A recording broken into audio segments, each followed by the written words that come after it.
धनगाव या गावचे सर आहेत आणि इतका मोठा माणूस आमच्या 9व्या साहित्य संमेलनाला संमेलनाध्यक्ष म्हणून लाभतात याचा नक्कीच आम्हाला अभिमान आहे.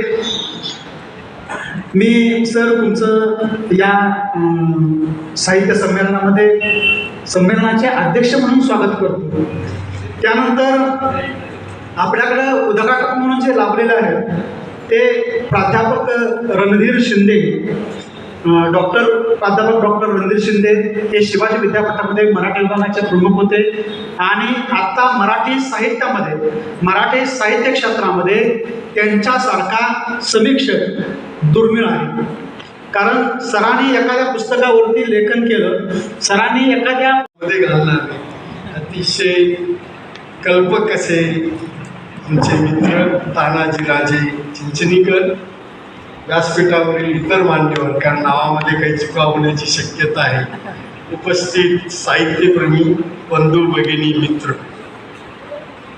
खरं तासगावमध्ये हे साहित्य संमेलन होते आणि सर्वप्रथम सरांनी उद्घाटन केलेलंच आहे, पण मी माझ्या वतीनं या साहित्य संमेलनाला शुभेच्छा देतो. मला काही विचारलं तर मी सायन्सबद्दल बोलू शकेन, पण ज्या वेळेला हे माझ्याकडं तानाजी राजे आले त्यावेळेला मला वाटलं की आपण काय करायचं. तर एकंदरीत त्यांचं बोलणं, त्यांनी घेतलेली बाबूराव गुरुवांचं नाव, सगळ्या मोठी त्यांच्या आत्तापर्यंत आले म्हणजे सगळे साहित्यिक आहेत, पण तरीसुद्धा विचार केला की आपण एकदा तासगावकरांना भेटण्यासाठी, कारण पूर्वीचा आमचा तालुका तासगाव आहे, आता जरी आम्ही पलूस तालुक्यात असू तर पूर्वीचे तासगावचे, त्यामुळं मला असं वाटलं की कुठं ना कुठंतरी आपण या कार्यक्रमासाठी आलं पाहिजे. खरं तर ओढ काय असते मातीची हे मी सांगेन.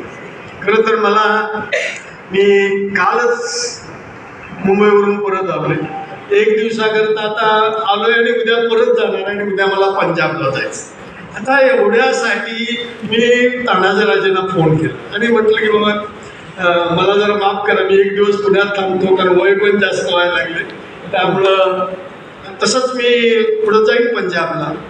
नाही म्हटले की तुम्ही अगोदर मी केलेलं आहे, लोक काय म्हणतील वगैरे. मग मी असा विचार केला की, आणि मला स्वतःला या गोष्टी लिहित होतो, त्यामुळे मला असं वाटलं की आपण या ठिकाणी येणार.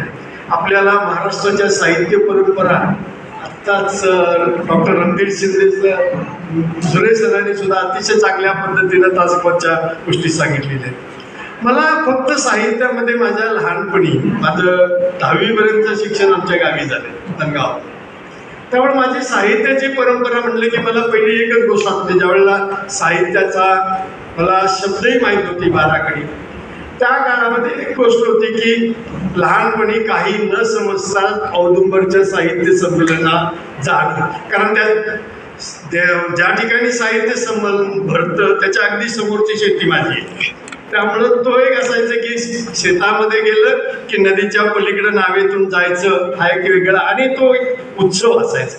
मला एवढं वाटायचं साहित्य लोकांचं एक चांगलं आहे.